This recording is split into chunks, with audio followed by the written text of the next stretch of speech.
სიტყვაზე მონათლული ადამიანი თუ მოუნათლავზე უარესად იქცევა, შეიძლება მისთვის ჯობდა რომ არ მონათლული იყოს.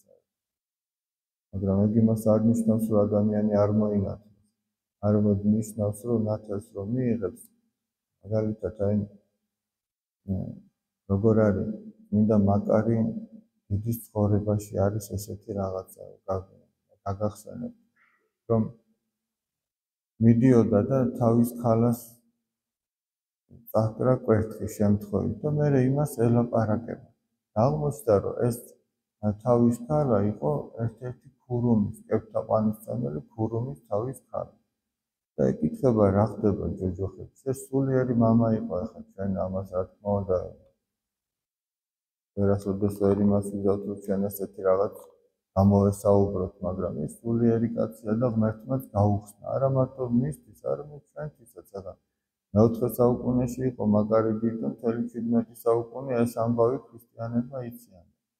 გამოელაპარაკა მას და ეუბნება რა ხდება და იქ ჩვენო ძალიან გვიჭირსო, ესე იგი ვიტანჯებითო ცეცხლის ალით. ეს ცეცხლის ალით, რა თქმა უნდა, როდესაც ამას აღწერს წმინდა მაკარი დიდი, ამბობს, რომ აი ყველაფერია იმ ზეციური რეალობის ძალიან მკრთალ ანარეკლად მიიჩნიეთ, ესე პირდაპირი გაგებით კი არ არის, რომ ესე ის სატანჯოს აღწერს და მერე რამე ნუგეში გავხდო.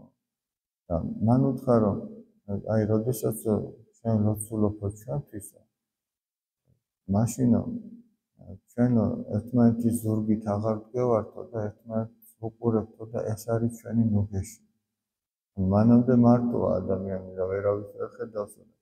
როდესაც ჩვენთვის ლოცულობენ, ჩვენ ერთმანეთის სახელს ხედავთ და ეს არის ნუგეში და ჩვენზე უფრო მეტ სატანჯველში არის ვინმეო? აი რატო ამბობ ახლა აქ? ჩვენზე უფრო მეტ სატანჯველში ისინი არიანო, ვინც ქრისტეს ნათელი მიიღო, მაგრამ არ იცხოვრეს ისე.